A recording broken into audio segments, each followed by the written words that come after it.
última Let's Get Clinical Ends presenteada pela doutora Susana Roncon, especialista em imunohemoterapia, abordará nesta próxima sessão a importância da imunoterapia como uma das mais promissoras e desconhecidas áreas da medicina do futuro, dando especial atenção à sua promissora aplicação nas doenças oncológicas, hoje fruto de grande incerteza, mas também de esperança face ao efeito devastador que pode ter na vida de cada um dos doentes e das suas famílias.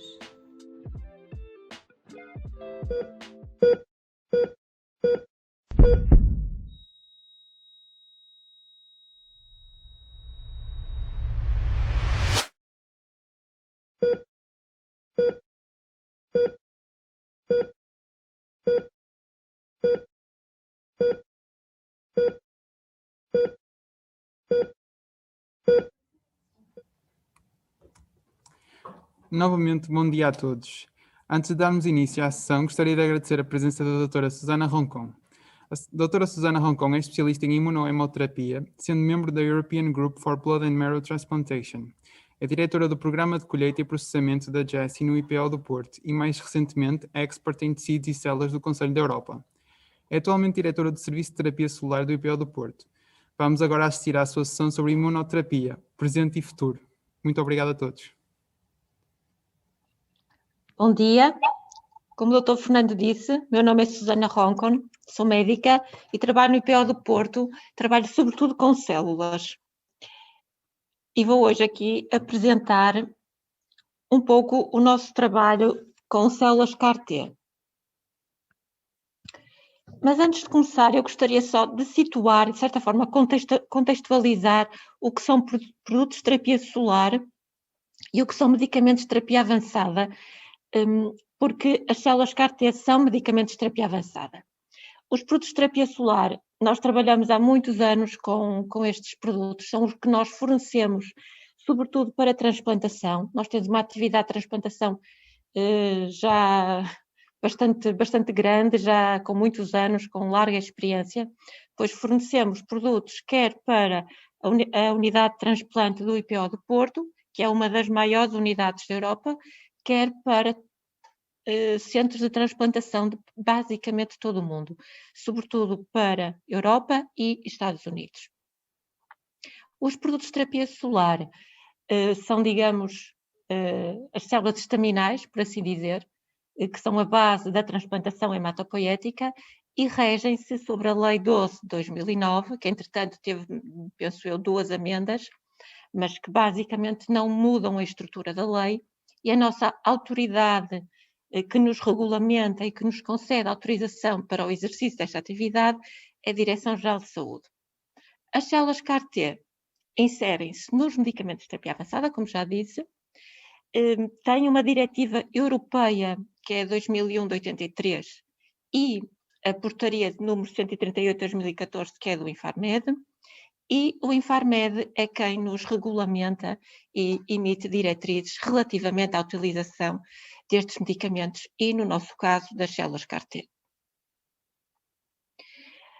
E começando por falar um bocadinho sobre esta terapia, realmente, digamos que o sucesso desta terapia começou com a Emily. Emily é uma criança, atualmente já é uma adolescente, que em 2012 teria a menina cerca de 5 ou 6 anos, foi diagnosticada uma leucemia linfoblástica aguda, que foi sempre resistente a todos os protocolos de quimioterapia que lhe foram administrados. A Emily entrou em 2012 num ensaio que foi experimental com estas células CAR-T e é realmente foi a primeira criança a fazer esta terapêutica e foi também a maior história de sucesso associada realmente à utilização das células CAR-T. Eu coloquei aqui uma sequência de fotografias da Emily, esta última é de 2020, onde ela todos os anos foi colocando fotografias do número de anos que se encontra em remissão desta leucemia que era altamente agressiva. E então o que é um CAR-T? Um CAR-T, como podem ver aqui, eu até vou pôr aqui o cursor, é chamam este construct, que é constituído por 3 domínios principais. Um domínio extracelular, portanto, eu não disse, mas este construct existe à superfície das células T, dos linfócitos T, tem este domínio extracelular, que é, como aqui diz, um fragmento variável de cadeia única e que serve de receptor a todas as células, quer benignas, quer malignas, que expressem o CD19, que é digamos, um antigénio de superfície que existe, quer nos linfócitos que expressam CD19, quer nas células tumorais que expressem este antigénio. Este, digamos, é o receptor para esse antigénio. Tem depois um domínio transmembranar, que não é mais que um suporte à estrutura do CAR, e depois tem um domínio intracelular, que na primeira geração de células CAR-T é um CD3-zeta. No entanto, estas células, apesar de induzirem a necrose das células tumorais, apresentavam muita instabilidade e uma baixa persistência in vivo. Daí que os investigadores avançaram para um novo CAR, que incluía no domínio intracelular o CD28 ou o 4-1BB, que daria mais estabilidade, digamos, e mais persistência in vivo, ou seja, no fundo aumentava a eficiência da célula CAR-T na sua capacidade citotóxica contra as células tumorais, e surgiu assim a segunda geração de células CAR-T. Relativamente à terceira, os investigadores simplesmente associaram estes 2 domínios intracelulares para realmente conseguirem maior eficiência das CAR. No entanto, e ainda sempre numa tentativa de melhorar a eficiência deste CAR, e assim surgiu, e mais recentemente, a 4ª geração, que inclui aqui um complexo que unicamente não, já é muito, não é? Vai, digamos que, ter maior capacidade de ativar a célula T na sua função citotóxica. E pronto, é isto realmente um CAR. Qual é o seu mecanismo de ação? Eu gostei muito desta frase, coloquei aqui em baixo, que diz que realmente uma célula CAR-T, e é isso que realmente a CAR é uma célula quimérica. Ela, porquê? Porque ela vê como uma célula B, mas atua como uma célula T. Ela consegue realmente agrupar quer o linfócito B, quer o linfócito C numa única estrutura. A célula CAR, isso também eu vou falar mais à frente, é uma célula autóloga, ou seja, é colhida a um doente, manipulada in vitro e novamente infundida no doente. É este um circuito autólogo. E realmente não é mais que um linfócito T autólogo, como diz aqui, mas modificado geneticamente in vitro e depois infundido novamente ao doente. Eu coloquei aqui algumas datas, um bocadinho para falar realmente destas gerações de células CAR. A história das células CAR, por incrível que pareça, começou na década de 1980, na década de 80, mas as primeiras experiências foram em ratos e só realmente mais tarde, quando surgiram os tais primeiros ensaios clínicos, e daí a Emily ser realmente a primeira criança e a primeira história de sucesso, é que passaram a ser utilizados em seres humanos. Tenho aqui um bocadinho aquilo que já falei sobre as gerações das células CAR, mas aqui interessa realmente referir que a utilização destas células foi inicialmente em ensaio, mas só em 2017 a FDA é que aprovou as primeiras células CAR-T para utilização nos doentes. Em 2017 ela foi finalmente aprovada para a utilização corrente e como uma oferta e como opção terapêutica a oferecer em crianças e adultos jovens com leucemia linfoblástica aguda. Tem, no entanto, a particularidade em todos estes casos de ser doenças malignas recidivantes ou refratárias, pelo menos a 2 linhas de quimioterapia. E ainda, também em 2017, pela FDA, no linfoma difuso de grandes células B do adulto. Só em 2018 é que a EMA é a Agência Europeia do Medicamento e a FDA é a Agência Americana do Medicamento. Peço desculpa não ter explicado isto. A EMA, só um ano depois, é que aprova precisamente para estas indicações na Europa. Em 2019, temos ainda pela primeira vez o aparecimento de uma célula CAR ligeiramente diferente, que expressa 2 antigénios, o CD19 e o CD22, numa tentativa de realmente,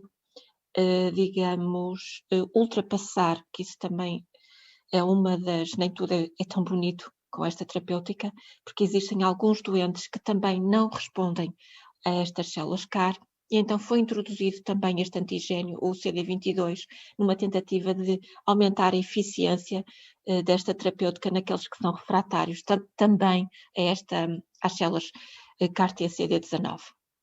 E em 2020 foi finalmente aprovado mais uma célula CAR-T, mais uma terapia com CAR-Ts em doentes adultos com linfoma do manto, também recidivantes ou refratários. Eu coloquei aqui neste slide quais são então as principais indicações terapêuticas das células CAR-T. Como já disse, leucemia linfoblástica aguda de células B, linfoma difuso de grandes células B e o linfoma do manto. Cada vez se fala mais da sua utilização, embora ainda esteja na fase de ensaio clínico, quer na leucemia mieloide aguda, nos tumores sólidos, no mieloma múltiplo e nas doenças linfoproliferativas. Não disse muito pela ordem, mas realmente o mais recente será a utilização em tumores sólidos. Quais os resultados clínicos? Eu não ia muito aqui falar sobre isto, porque eu não disse isso, mas a minha atividade no IPO do Porto, e apesar de eu ser médica, é mais uma atividade técnica, embora eu também faça a colheita de células, e aí sim estou com os doentes e com os dadores. Eu trabalho sobretudo com células, de modo que não vou entrar muito aqui nos resultados clínicos, mas também não podia deixar de mencionar que basicamente para cada grupo de doenças existiram ensaios clínicos que de certa forma mudaram a história desta terapêutica. E referia assim o ensaio Eliana na leucemia linfoblástica aguda de células B, sobretudo na criança e no jovem até aos 25 anos, e podemos ver aqui que realmente a sobrevivência global e a taxa de remissão completa atingiu os 60% no ensaio clínico, o que não quer dizer que realmente no mundo real, que eles chamam os casos de real world, estes resultados se tenham mantido, mas andaram muito perto do que aquilo que se conseguiu nos ensaios clínicos. Relativamente ao linfoma não Hodgkin, o difuso de grandes células B e o folicular transformado, com a utilização do tisagene de Leucocel, tivemos também taxas de remissão completa e de sobrevivência global relativamente boas, não tão boas como na leucemia linfoblástica, mas que andou entre os 40% e os 50%. Relativamente ao axicaptagene siloleucel, no linfoma difuso de grandes células, no primário do mediastino e no folicular transformado, temos o ensaio clínico ZUMA, que também andou à volta mais ou menos dos mesmos resultados que com o tisagene de Leucocel, cerca de 50% de remissões completas e de sobrevivência global. No entanto, também convinha aqui dizer, e também por esse motivo não vou avançar na toxicidade, é uma terapêutica, mas também não posso deixar de referir, é uma terapêutica com elevada toxicidade, nomeadamente o síndrome de libertação de citocinas e a toxicidade neurológica, embora realmente com as CAR mais recentes e com os cuidados prestados não obtemos atualmente, ou os doentes não são tão afetados por esta toxicidade, mas eu também depois vou apresentar um bocadinho a nossa experiência e vocês vão ver melhor quais foram os resultados e perceber melhor realmente a toxicidade desta terapêutica. E entrando agora um bocadinho na terapia, o que é realmente este circuito autólogo, ele começa aqui, eu depois vou falar mais pormenorizadamente sobre cada um destes passos, mas após a seleção ou a proposta deste doente para esta terapia, o primeiro passo é remover as células do doente, enviá-las para um laboratório que eles chamam manufacturing, que traduzido é um laboratório de produção ou de fabrico de células CAR-T, e vamos ter aqui 2 passos que são essenciais para o sucesso, digamos, técnico da produção destas células, que é, por um lado, a ativação das células e, por outro, a sua transfeição. E eu mais à frente vou explicar o que isto é. Depois passamos ainda realmente por um terceiro passo importante, que é a expansão, ou seja, nós vamos trabalhar com um número baixo de células, mas no final nós vamos ter que obter um número ideal ou ótimo, que é na ordem dos muitos milhões de células, é o passo da expansão celular. Depois vamos fazer uma formulação, ou seja, tornar as células capazes de serem novamente administradas ao doente, e depois elas, in vivo, vão então reconhecer as células tumorais e tentar matá-las, destruí-las. E agora, iniciando um bocadinho sobre o processo de colheita das células, que realmente é uma das atividades que eu e a minha equipa fazemos, nós colhemos estas células por aférese. Eu penso que não devem saber muito bem o que é aférese. Eu à frente também vou mostrar que eu trago fotografias e um vídeo sobre o que é realmente um processo de aférese, mas também não posso deixar de dizer, este é realmente o separador celular com o qual nós colhemos as células. Ele até tem um kit montado. Eu gosto muito destes separadores, eu não me canso de os dizer, porque realmente, pronto, trabalhando com doentes e em equipa, o espaço é fundamental, é uma luta diária conseguir arranjar tempo, separadores para todos os doentes que nós recebemos no IPO do Porto. Portanto, este separador é um separador móvel, é pequeno, é fácil de acomodar nas infraestruturas que nós temos, que também têm particularidades próprias, como vocês vão à frente, e tem ainda a vantagem de ser um procedimento automatizado, com um ecrã tátil e um sistema óptico para detecção da interface, ou seja, nós conseguimos, de certa forma, controlar o aparelho e selecionar as células que realmente queremos do doente. Em que é que consiste este sistema de aférese? Nós vamos ao sangue do doente, colher o sangue, e depois este sangue entra num canal, faz uma separação das células que nós pretendemos, e lá está daí a ação do operador ser fundamental, a sua expertise, digamos. Selecionamos as células que queremos, estas células são direcionadas para um saco, até podem ver aqui, temos aqui o saco de colheita das células com um pouco de células. Nós nunca enchemos, portanto, nós processamos a volémia do doente várias vezes. Temos alturas de processar 20 a 30 litros de sangue do doente, mas depois, no final, apenas colhemos 100 a 150, às vezes 200 mililitros de suspensão celular, e o restante, portanto, as células ficam neste saco, e o restante dos componentes sanguíneos voltam para o doente. Isto é importante porque eu digo sempre que o doente tem que entrar pelo seu pé e sair pelo seu pé. Não vamos criar mais danos aos doentes e aos dadores, que nós também trabalhamos com dadores. E pronto, o sistema da Feras é um sistema aparentemente rápido, fácil, não é tanto assim, ainda são umas horas ligados à máquina, mas isso também eu vou mostrar mais à frente.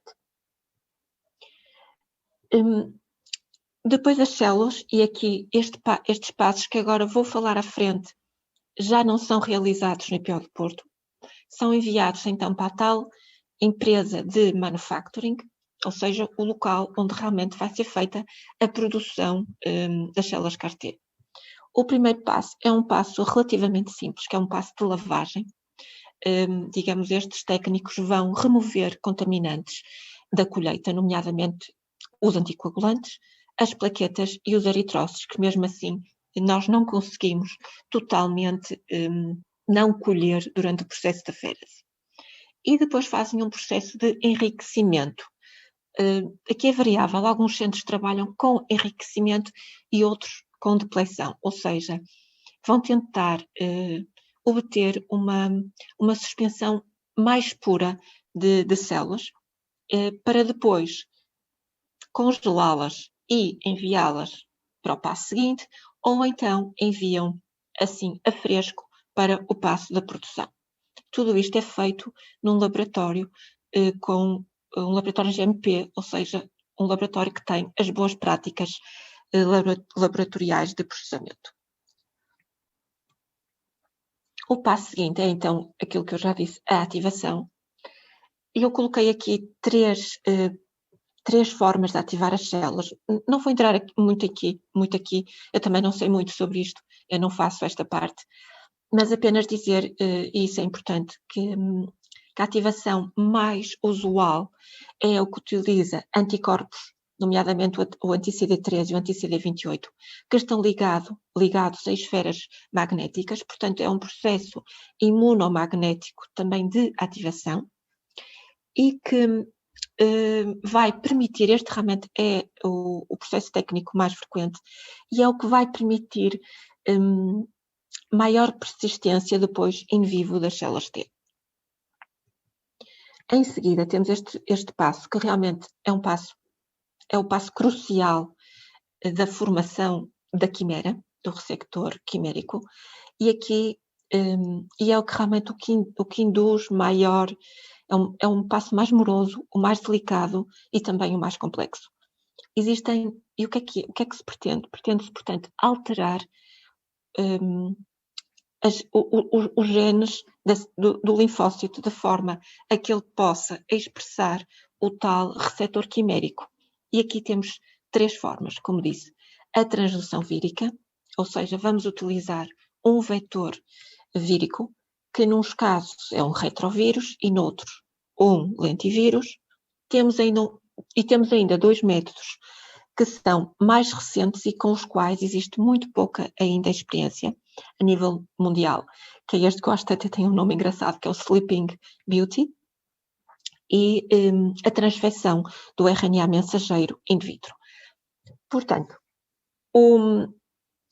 por incrível que pareça, a utilização de um vírus tem uma eficiência que é muito variável e é um método terrivelmente dispendioso e tem o risco da inserção dos oncogenes. Portanto, por aqui também já podem ver a toxicidade a longo prazo, que ainda é, digamos, uma surpresa para todos nós que trabalhamos com estas células, da inserção de oncogenes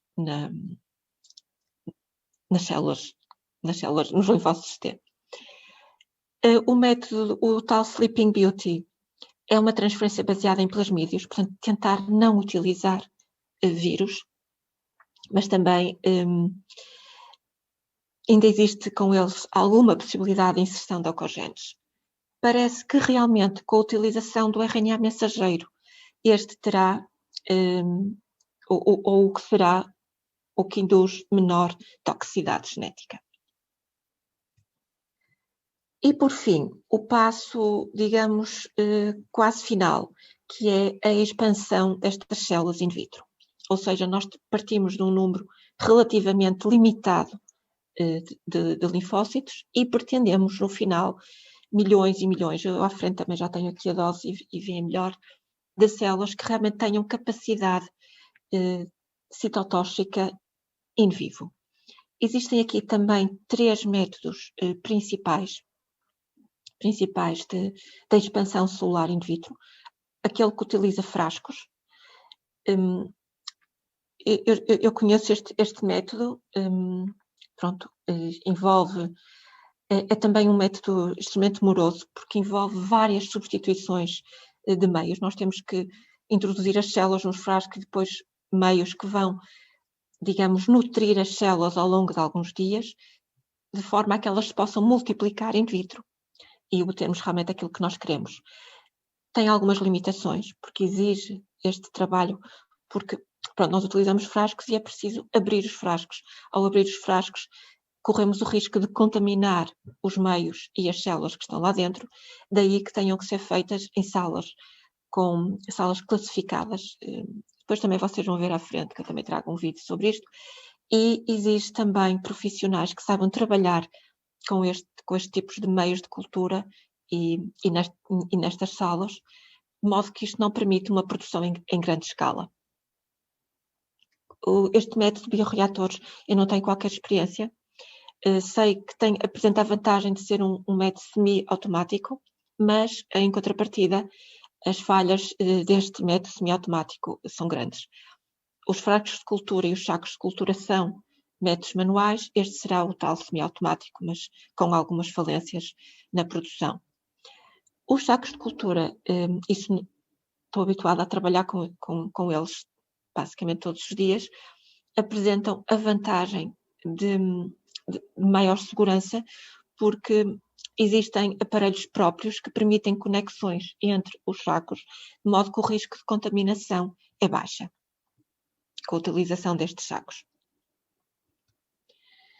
Aqui é a formulação final. A formulação final não é apenas aquilo que eu hoje aqui vos trago, mas já dá uma ideia, ou seja, nós depois temos que passar, peço desculpa, isto não é feito no IPO de Porto, é também ainda feito nessas fábricas de produção, de colocar estas células também num determinado meio e depois congelar estes sacos.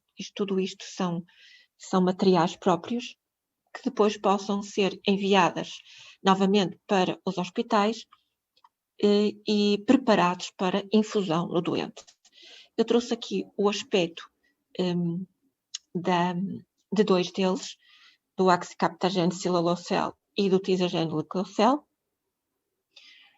apenas também para perceberem um pouco qual é o aspecto, o volume e a dose em termos de número de células que realmente são preparados e infundidos para o doente. Aqui no caso do Oxycaptagene Sillalocel, nós vamos ter uma suspensão celular com uma cor ligeiramente avermelhada, a contrapor ao Tisagene Leqocel, que é realmente uma cor amarelada, às vezes ligeiramente turva.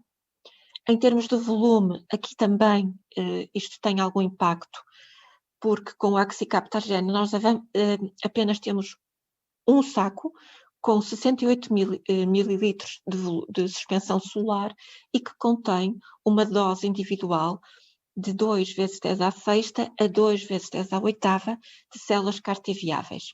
Isto é a dose de um adulto. Portanto, por aqui já vem também a quantidade e o número de células que são necessários para infundir um doente. Em contrapartida, o Tisagene Leqocel é distribuído com um volume ligeiramente inferior por saco, mas em contrapartida temos em geral 3 sacos. Isto tem algum impacto, sobretudo nas crianças e em alguns doentes que possam ter riscos de sobrecarga de volume. Pronto, em termos de número de células CAR-T viáveis, é mais ou menos o mesmo. Eu coloquei aqui, apenas a dose que é utilizada nas crianças e jovens adultos, que realmente é um bocadinho abaixo do que é utilizado no adulto, como também é facilmente percebido.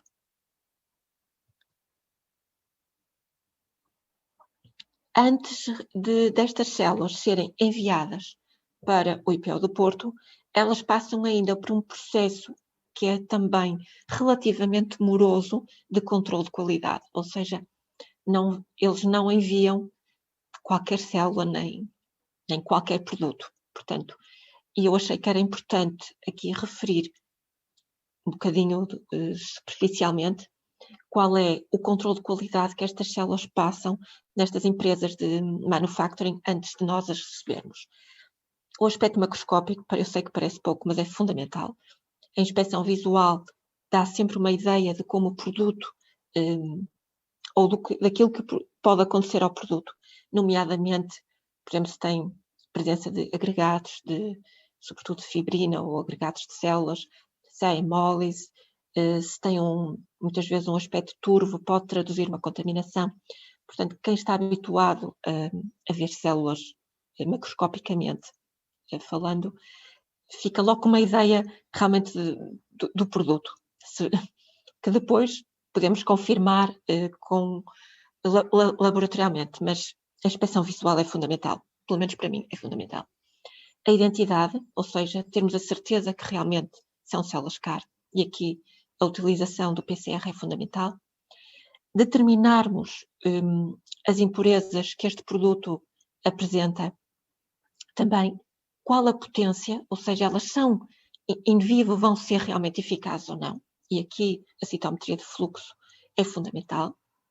A pureza, ou seja, vermos também no microscópico o número, no microscópio não só, também por citometria de fluxo, qual o número de células viáveis, a quantidade, como já falamos, quantificá-las, e ainda a segurança, ou seja, nomeadamente relativamente à presença de endotoxinas bacterianas fruto das contaminações e dos processos laboratoriais morosos que estas células passam.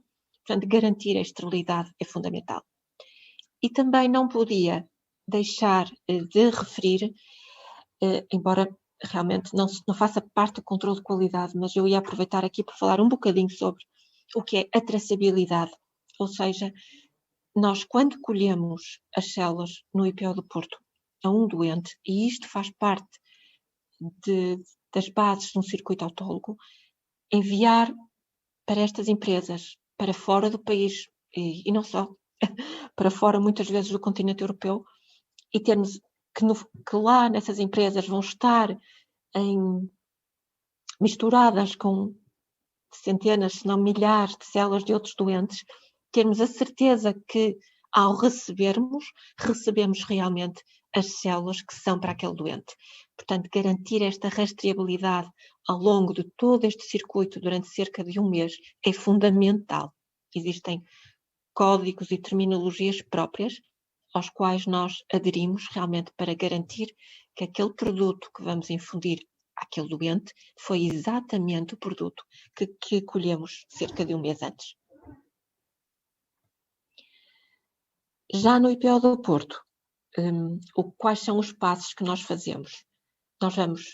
As células são-nos entregues criopreservadas em azoto a cerca de menos 150 graus negativos. Nós vamos colocá-las num tanque de azoto gasoso também a esta temperatura e depois, no dia da infusão, nós vamos descongelar estas células a uma temperatura de 37 graus centígrados e num banho que é um descongelador próprio, que pode ser um banho a seco. À frente também já vão perceber melhor, que eu tenho fotografias sobre isto, ou mesmo em banho-maria, com uma agitação própria, que é manual, suave, e esta descongelação demora cerca de 2 a 3 minutos, cada saco, e de imediato ou rapidamente enviamos para o doente para que seja infundido. Este processo que vai desde o tanque de azoto até ao doente, nós temos cerca de 30 minutos para garantir a viabilidade destas células em todas estas técnicas que têm que ser muito rápidas.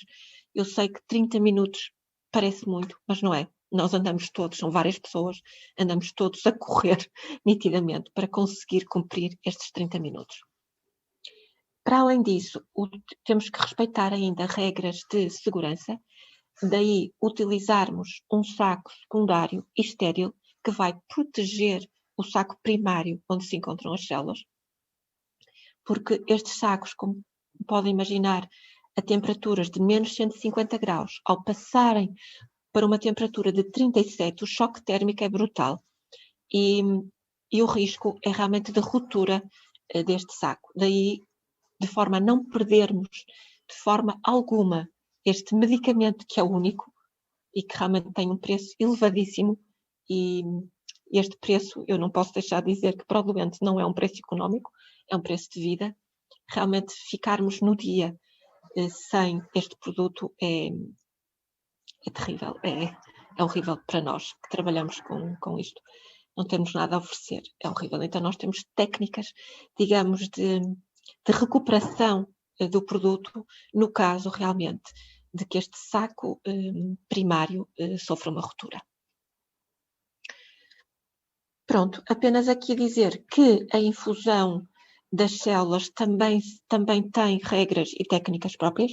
Eu coloquei aqui em cima o sistema de infusão, que é um sistema, é uma tubuladura. O material deverá ser isento de látex e não deverá ter filtro.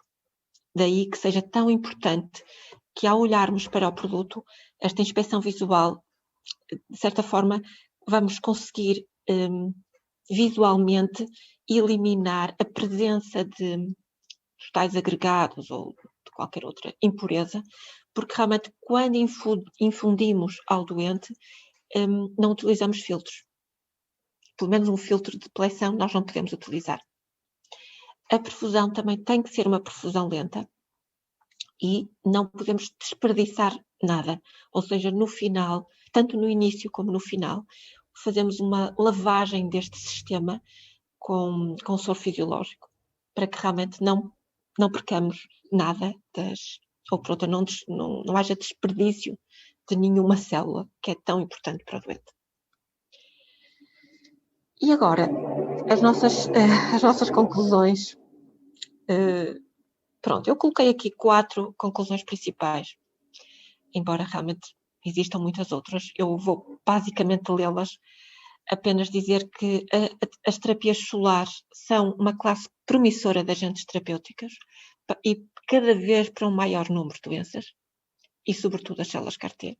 São realmente são promissoras, são esperançosas, digamos. As células CAR-T têm como vimos, 3 principais vias de produção. No entanto, ainda há uma grande incerteza sobre as mesmas. Ainda temos muito que investigar, muito para descobrir, e também, como viram também pelo amplo espectro da dose, não é?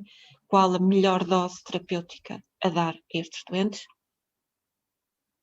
A tendência, no entanto, futura do fabrico das células CAR-T, e devido a este processo moroso, que é de cerca de 1 mês de produção inerente às células CAR-T, realmente encontrarmos uma solução ou soluções automatizadas, integradas e, sobretudo, em circuitos fechados, iria realmente contribuir, de certa forma, para acelerar todo o processo de produção e diminuir os riscos associados à mesma, nomeadamente as contaminações.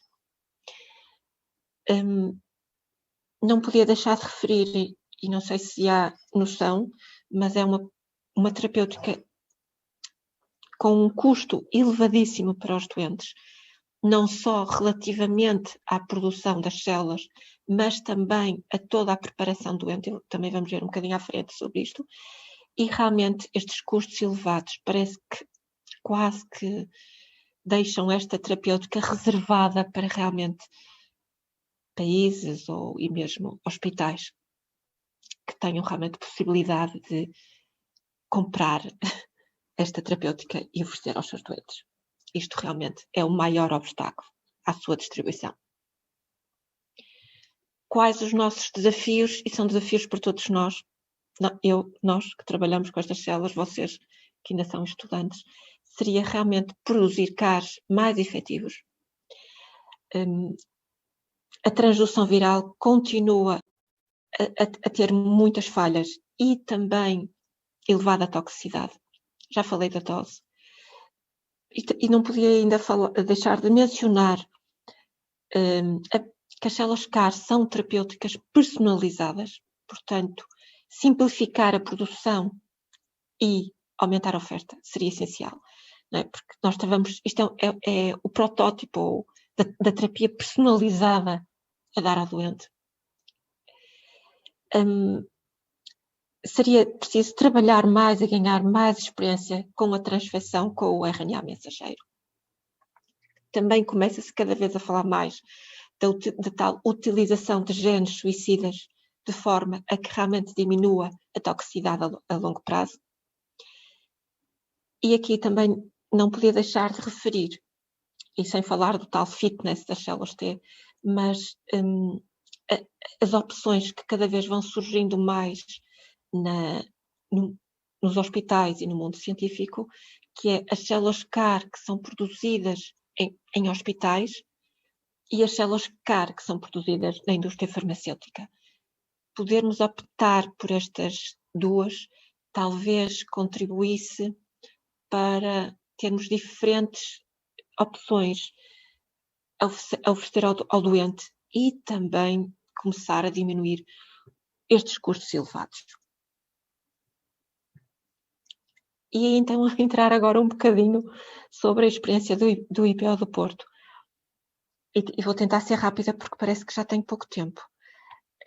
Porque é que nós, IPO do Porto, fomos selecionados? O IPO do Porto não fomos só nós em Portugal, também em Lisboa, 2 hospitais, penso, um já começou com a atividade, como nós começamos em 2019, que é o IPO de Lisboa, e o Santa Maria penso que ainda não começou, mas também terá entrado no processo de qualificação. Não é qualquer centro que realmente pode ser qualificado pelas indústrias farmacêuticas para utilizar esta terapêutica nos seus doentes.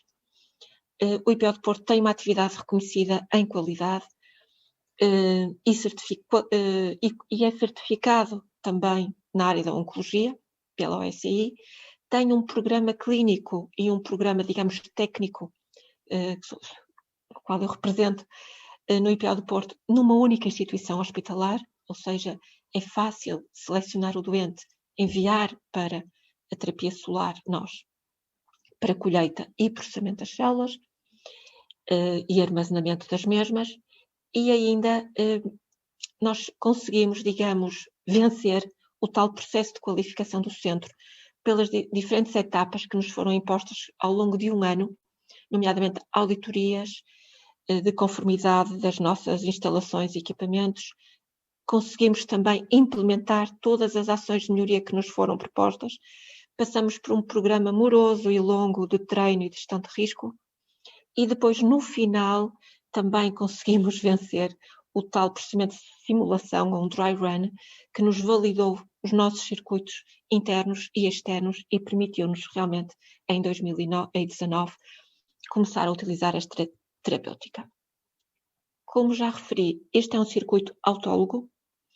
Eu coloquei aqui um timeline. Eu gosto muito destes timelines porque conseguimos assim ver bem, e a azul está o que se passa com o doente e a rosa o que se passa com as células e, sobretudo, com as 2 empresas e indústrias farmacêuticas com quem nós mais trabalhamos e que são representativas, no caso da Gilead, do Axicap-Targene Filolocel, e no caso da Novartis, do Tisagen Gliclocel. Portanto, nós no IPO do Porto, e aqui sim é o Serviço de Hemato-Oncologia que faz a avaliação clínica analítica dos doentes que são elegíveis para esta terapêutica.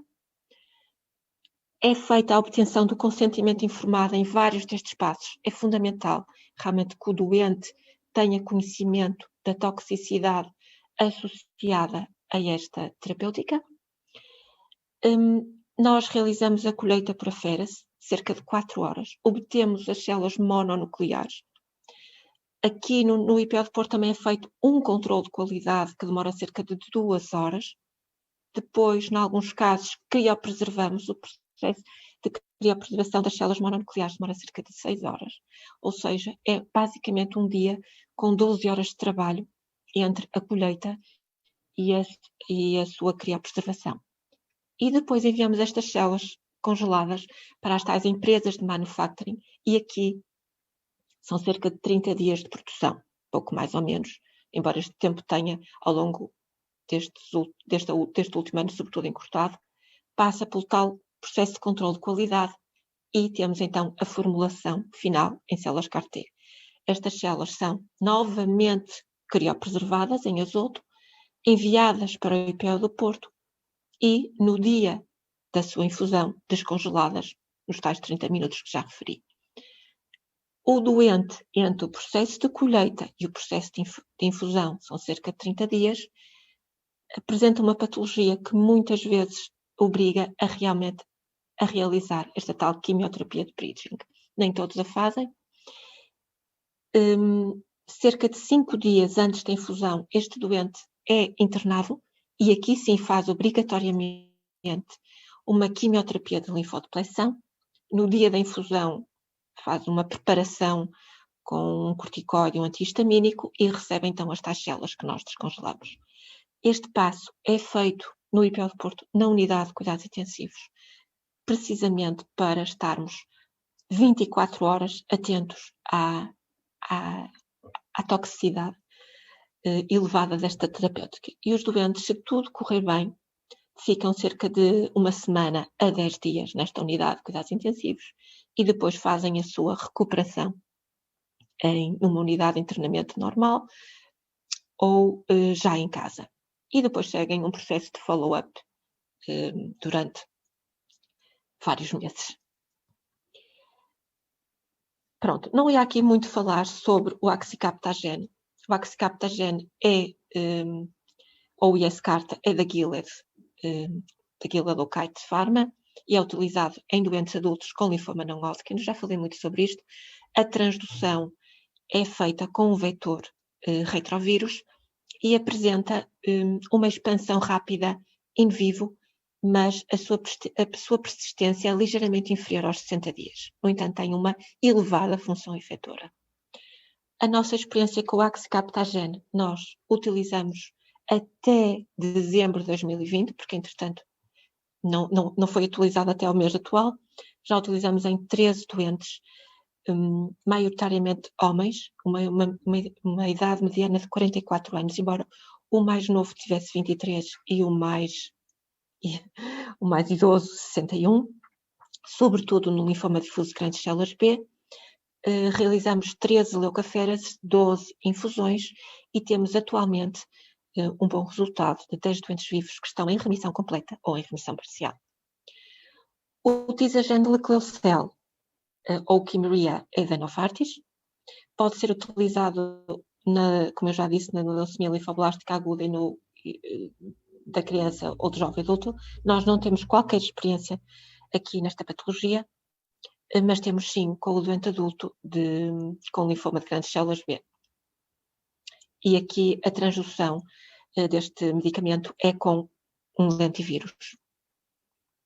Infundimos em 7 doentes até dezembro de 2020, a mediana de 61 anos, sobretudo com também o linfoma difuso de grandes células B, e infelizmente apenas temos 2 doentes vivos em remissão completa ou remissão parcial.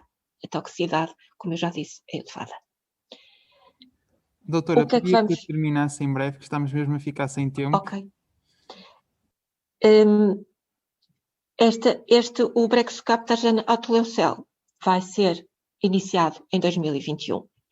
Eu trago aqui umas fotografias, mas talvez passasse à frente para realmente poder mostrar-vos o vídeo, que são 3 minutos e meio. Espero conseguir. Espero que consigam ver. Doutora, eu pedia que... Obrigada pela vossa atenção. Connosco o vídeo para nós passarmos depois nas nossas redes sociais, porque temos aqui imensas perguntas dos nossos participantes.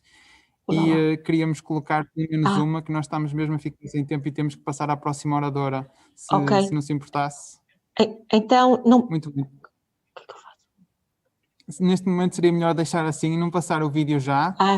E depois nós partilhamos o seu vídeo mais tarde, está bem? E colocar uma questão. Então, se quiserem fazer as perguntas, eu... Muito bem. A primeira questão que temos aqui, inicialmente estas técnicas produziam um efeito sistémico agudo muito extenso, com os primeiros pacientes a serem tratados eficazmente e a ficarem em coma.